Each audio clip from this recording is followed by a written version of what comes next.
요즘 테슬라를 둘러싼 공기는 묘하게 긴장돼 있습니다. 주가가 오를 때마다 사람들은 묻습니다. 이번엔 진짜 괜찮은 걸까? 그 중심엔 언제나 한 사람, 일론 머스크가 서 있죠. 하지만 이번엔 조금 다르다 생각되는데요. 머스크의 리더십 자체가 시험대에 오른 상황입니다. 며칠 뒤 열릴 테슬라 주주총회에서 머스크의 1조 달러 보상안이 표결에 붙여집니다. 누군가는 그만큼의 성과를 냈다 말하고 또 다른 누군가는 지나치게 위험한 선택이라고 말하죠. 그리고 지금 시장은 조용히 그 결과를 반영하기 시작했습니다. 오늘은 그 이야기를 함께 살펴보겠습니다. 테슬라 주가의 최근 하락에는 분명한 이유가 있습니다. 바로 머스크 보상안에 대한 반대 움직임이 본격화됐기 때문이죠. 이번 논란의 시작은 글로벌 의대권 자문사 ISS는 머스크의 1조 달러 보상안에 대해 반대표를 던지라고 공식 공보했습니다. 그 이유는 단순합니다. 보상 규모가 지나치게 크고 유주 가치의 희석 우려가 높다는 것. 게다가 머스크가 이미 테슬라 외에도 여러 기업을 동시에 이끌고 있는 상황에서 경영 리스크를 통제할 장치가 부족하다는 점이 지적됐죠. 이 발표 이후 기관 투자자들은 빠르게 반응했는데요. 이전까지 머스크에 대한 무조건적인 신뢰로 움직이던 자금이 조심스레 안망으로 돌아선 겁니다. 이 분위기에 불을 붙인 건 세계 최대 국부펀드, 노르웨이 국부펀드였습니다. 노르웨이 국부펀드는 머스크의 공로를 인정하면서도 보상 규모가 과도하다고 지적하며 공개적으로 반대표를 던지겠다고 밝혔습니다. 그 한마디는 전 세계 투자자에게 강한 신호로 작용했죠. 테슬라의 주식 1%를 넘게 보유한 초대형 기관의 반대. 이제 머스크를 믿고 가도 될까? 그 의문이 시장을 흔들기 시작했는데요. 결과는 곧장 나타났습니다. 머스크 보상안에 대한 반대 뉴스가 확산된 이후 테슬라의 주가는 하락세로 돌아섰습니다. 이 움직임은 주주총회를 앞둔 불안감이 직접적으로 발현된 결과라고 분석돼요. 투자자들은 보상안이 통과되면 머스크의 영향력이 더 커지고 그에 따른 리스크도 같이 커질 수 있다고 우려했습니다. 반면 보상안이 부결될 경우 머스크가 경영 일서에서 물러날 수 있다는 시나리오가 떠올랐죠. 그렇다면 왜 이렇게 반대가 확산된 걸까요? 표면적인 이유는 보상 규모지만 그 이면에는 지배구조 리스크가 자리하고 있습니다. 머스크의 보상안이 통과될 경우 그의 테슬라 지분은 25% 이상으로 늘어나게 되는데요. 그 말은 곧 머스크가 테슬라의 모든 핵심 의사 결정에서 사실상 절대적인 영향력을 행사할 수 있게 된다는 뜻이죠.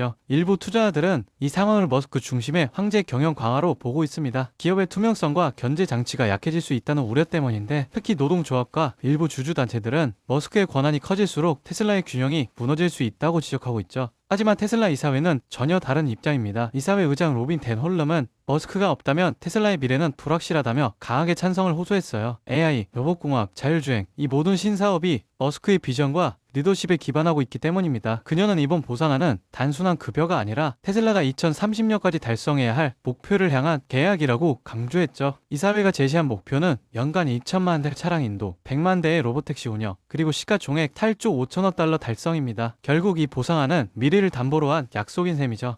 하지만 문제는 그 약속을 믿는 사람과 의심하는 사람의 간극이 너무 크다는 겁니다. 머스크는 이건 돈 문제가 아니라 통제의 문제라고 말했죠. 그가 말한 통제는 AI 로봇 군단이 만들어질 미래에서 스스로의 영향력을 유지하려는 의지이기도 했습니다. 그의 말은 테슬라 주주들에게 두 가지 의미로 들렸는데 하나는 리더십의 확신, 그리고 다른 하나는 리스크의 확대. 어느 쪽으로 해석하든 이제 주총은 머스크 리스크에 대한 시장의 신뢰 투표를 했습니다. 테슬라는 여전히 미래를 상징하는 기업입니다. 하지만 오늘의 테슬라는 한 사람의 리더십과 시장의 신뢰 사이에서 미묘한 균형 위에 서 있습니다. 머스크의 리더십은 여전히 강력하지만 이제 시장은 묻기 시작했죠. 그의 힘이 테슬라를 더 멀리 이끌 것인가 아니면 새로운 위험이 될 것인가. 이번 주총 이후 그 답은 테슬라 주가가 말해줄 겁니다. 요즘 같은 장에서 소액으로 큰 수익 내는 건 거의 불가능해 보이죠. 하지만 그건 이미 오른 종목만 쳐다볼 때 이야기고요. 지금 막 시작하려는 종목들 거기서 진짜 기회가 나옵니다. 테슬라 하나만으로는 늦었을지 몰라도 그 옆에서 함께 성장할 기업들 지금 막 움직이기 시작했습니다. 2020년 무렵 전기차 시장에서 또 하나의 주목받은 기업이 있었습니다. 바로 퀸텀스케이프라는 배터리 기술 기업인데요. 이 회사는 기존 리튬 이온 배터리의 한계를 극복할 수 있는 전고체 배터리 기술로 시장의 기대를 한몸에 받았습니다. 당시 테슬라를 비롯한 전기차 기업들이 더 작고 더 빠르고 더 안전한 배터리를 찾던 시점에서